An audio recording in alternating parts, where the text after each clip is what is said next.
What's up, guys? Putty here, and welcome back for another episode of Mid-Atlantic Wrestling. This is Fan Festival. This is episode 89. We're just one off of the 90th episode. Big deal. Big deal. Alright, let's get a move on. Let's book this thing up. So this match we know is not going to be a showstopper by any means, and in fact, what I'm actually going to do is we're going to actually put a stip on it. Whether or not, like, Madman can go for that long with a stip, I'm not sure, but we're going to do it. We'll do Texas Death. There you go, because it's kind of MAW's big blow-off stip these days. I've made it that. It's not like that's like a lore thing, but you know, that's kind of what we always do to blow off our feuds. So we'll do For Sure, Madman Boone, big blow-off, 16-minute world with Ace Youngblood as the... No, wait, no, not Ace Youngblood. With Ace Youngblood as the thingamajig. Okay, before we start, let's actually... I said I wanted the old comm team for this. And the new comm team for that. Thank you. Texas Death is there. Fro versus Madman. Yeah, I think it could probably get a B+. I reckon these two can get a B+, even though Madman's gotten a lot worse since they put on a B+ in their first ever encounter, but I think they can do it again.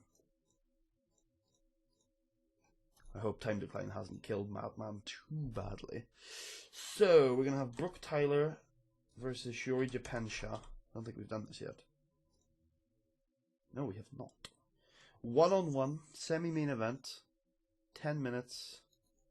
Sam's the road agent, Women's Championship on the line. Brooke Tyler wins. Open, called, decisive. There you go. Cool.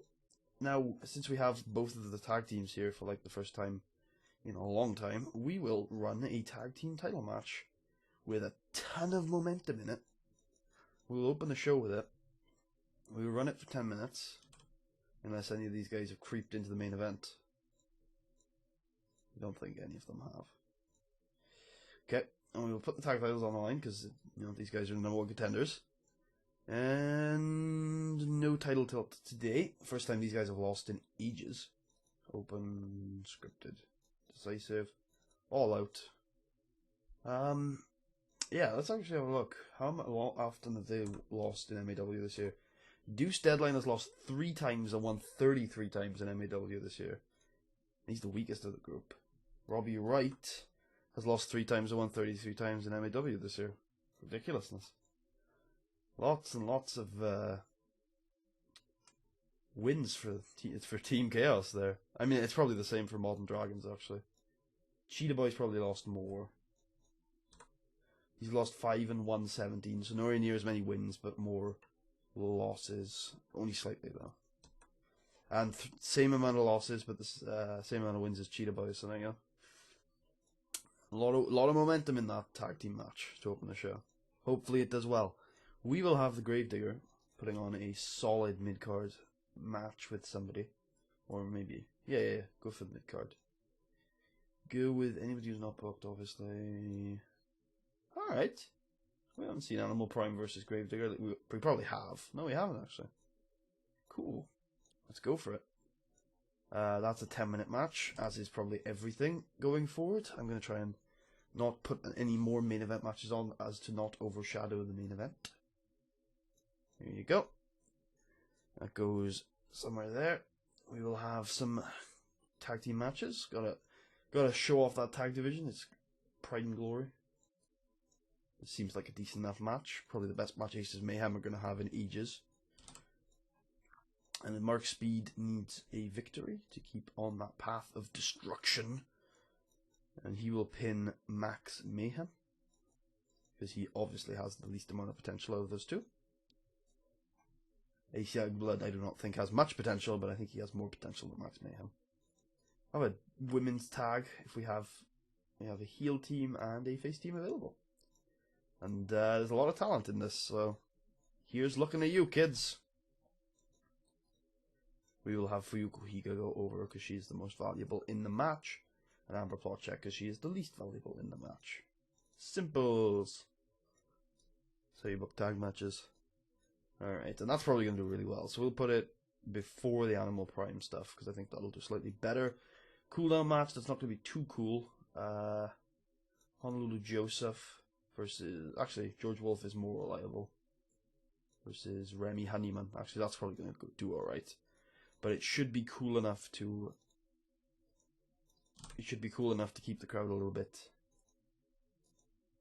it's going to let the crowd recover a little bit from the previous match and get us ready for our main events,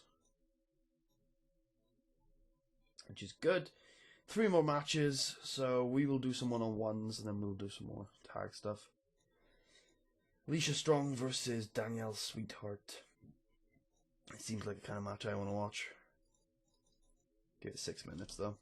Doesn't need to be that long. Open, scripted, decisive. Alicia obviously going over because she's Alicia Strong. Not much explanation needed for why Alicia Strong goes over, or really anybody with that last name. It's not hard to imagine. Katie Valentine versus Animal DeVille seems like a swimming idea.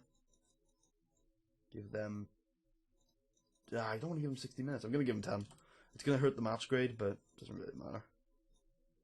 Let's see how Casey does. I think we've done this match recently. But let's just see how Casey does with Animal. It's probably not going to do fantastically. We'll put it there. And then we will... How many matches do we have left? Only 1. So we will go 6-man mayhem! I don't even know if we have enough baby faces for this. We do if we have... Yeah, we do if we put a jobber team together. Against the Ring Generals. It's Chaos Team Reunion Part 2. Except it's the Ring Generals instead of Chaos Team.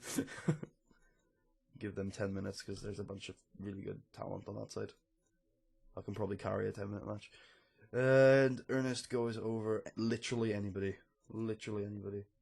Scripted, but make it all out because it's bullshit flippy segment. And then that could probably open the show, but I'm not going to open the show with it. I'll put it like there to hopefully warm the crowd back up before. It's probably not going to do that well. I don't know whether it's going to do better than this, though. It probably is. So that'll do fine. There you go. We have a good selection of matches there. So we will not do too many angles, as usual. I will open the show up with Fro Shore, followed by a lovely Belle Bryden segment. Oh.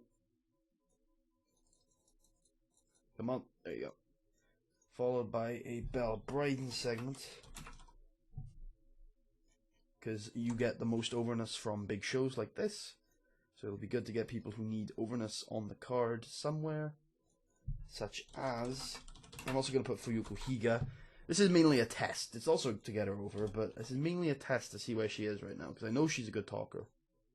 And I know she speaks English these days. So let's just see where she is at. I want Chaos Team to have... Or Team Chaos, whatever you want to... Whichever way you want to pronounce it. To have 2 segments on this show so that they can get over. I'd like to give them 6 minutes. If we need to cut that down, we will. Doesn't look like we do, though. And then I'd like Animal DeVille at the very least to have another segment in this show too. Ernest Youngman and Deuce Deadline. We will swap, actually. Yeah, we'll swap Deuce and Ernest so that we don't have to rename it because I'm lazy. Yeah, put them there. Yep, that works for me. Going straight into, and we also want a Animal DeVille self-promotion menace, which is there. Good stuff. DeVille, give him 4 minutes and put him there, I guess. And then we want pre-match catchphrase from Brooke Tyler and Fro Shore. And I think this should do. Hopefully the main event gets a B+. And hopefully the show gets a B to B plus as well. That'll be good. Alright. Good stuff. I think the show's going to do well. We're in the mall zone. We're in a sold out mall zone. Here we go. For sure gets a 92 without anything before it. That's disappointing. Oh well. It's good enough, but it's not what I was hoping for better. Bell Brighton doesn't do as well. Poor gimmick. Oh, God. Need to look at that. In a match that had some good action, this is alright. This'll do. Yeah, this'll do. It's not great, but it's alright. Then this is also alright. Yeah, for Aces and Mayhem, this is a good match. Furuko Higa is in a very good place. Definitely.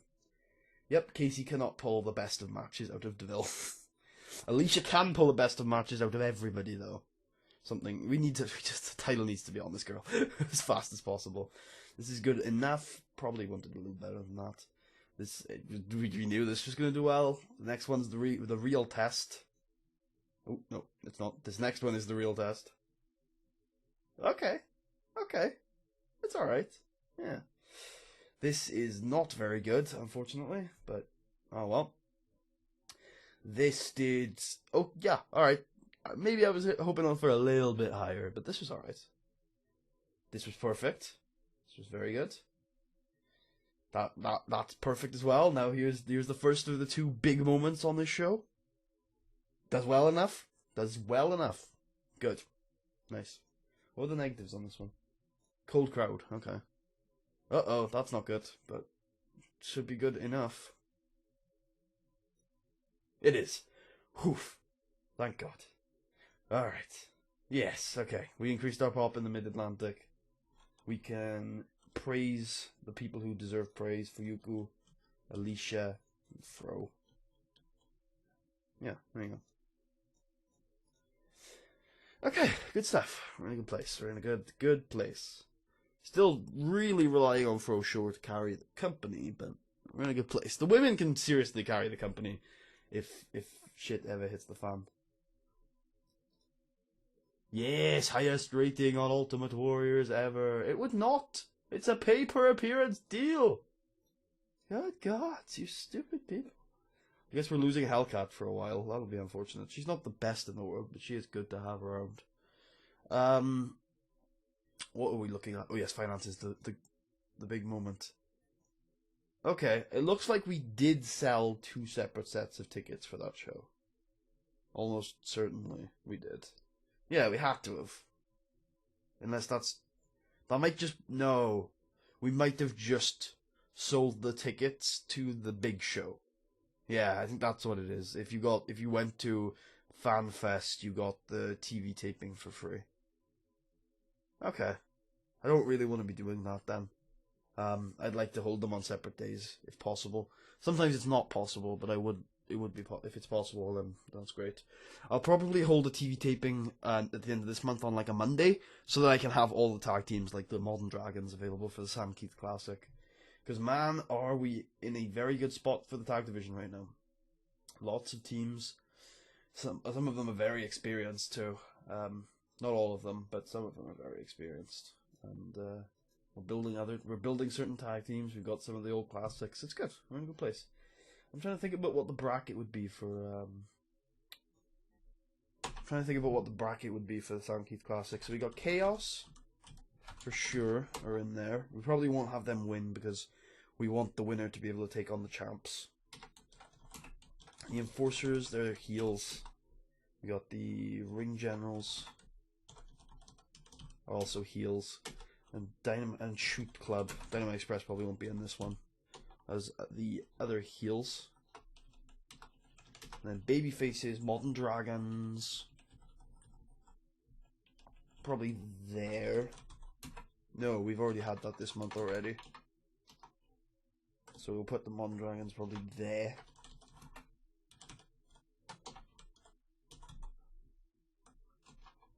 There we go, Modern Dragon there. We've got Aces and Mayhem. Probably put them there. Got not a lot of other face tag teams. That's our biggest problem. Let me have a look here. Save that. Crime and Punishment, definitely going to be in the tournament somewhere. Let me just have a look who the other ones would be. And then maybe we just put Disposable Heroes in there, or a female tag team, or a slapped together tag team. And I think a slapped together tag team would be the best thing to go for if we could.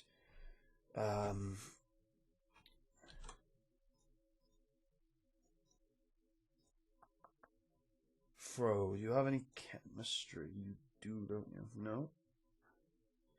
No, but you do have history. 1 second.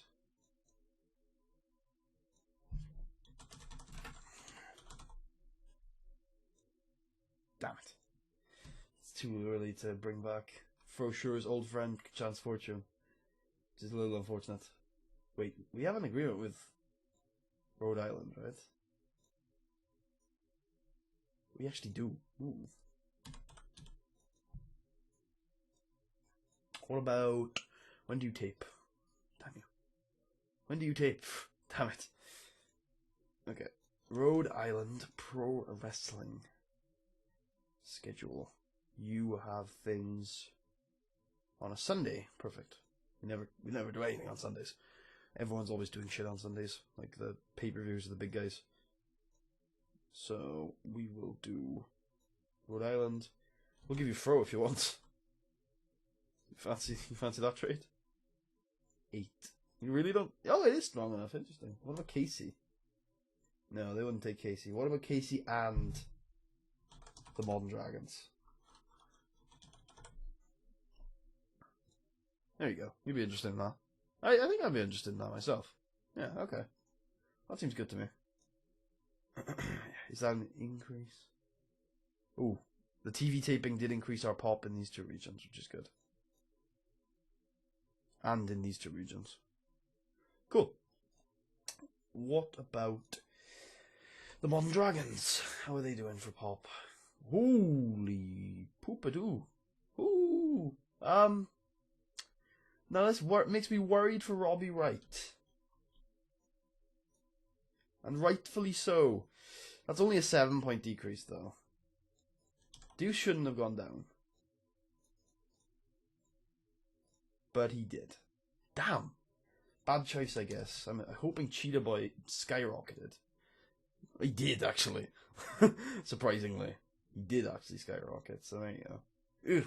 Not sure how I feel about that. Well, that's not fantastic, but they're getting there. And Ernest probably did well off of it.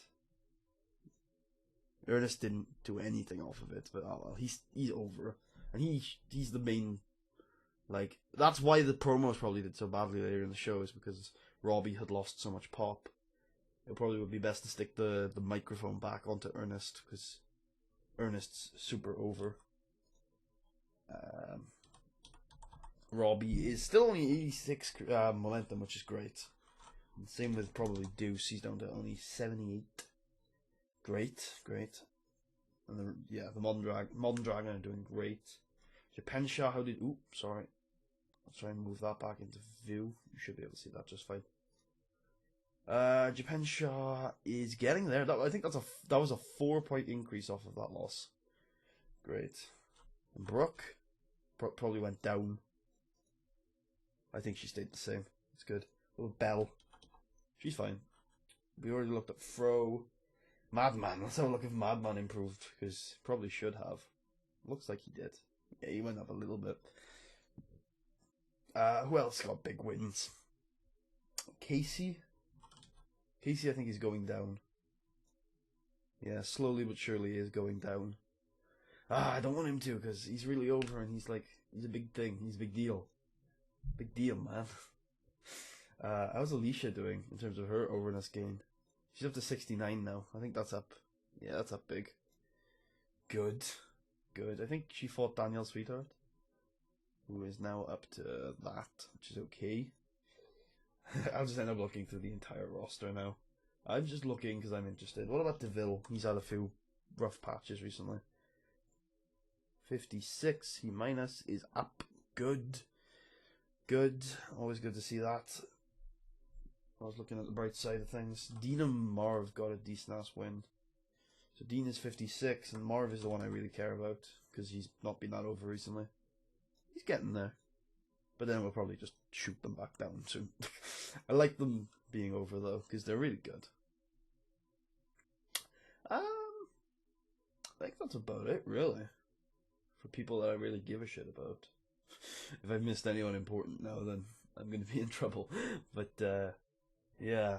Nigel's our next big thing in terms of baby faces, and right now he's working at Tag Division, so that's always cool. What's his title history? So he won the number one contendership for the Ring of Fire title back in 2010. Ring of Fire is now dead, so who knows what happened with that. And then in 2014 he won the Saishou Ride the Tiger title, but he's never won a singles title in North America, or even Europe, I think. So there you go. That's Nigel Svensson getting over as much as he possibly can. He's definitely the star of the team, no doubt about that. He's got some good stats. Yeah. He hasn't got, like, looking at those stats, though, I'm pretty sure I saw someone. Is it Shooter Sean? Is he still here? He is still here. Isn't he got bees? He has. And he's a heel, right? I think he is. Ooh. Has he taken on Nigel yet? He has not. Ooh. Look at that. Never ever taken on Nigel Svensson. I reckon it's time to feud those two for just a little bit, for maybe a month's worth of television, in order to give Nigel a little bit of his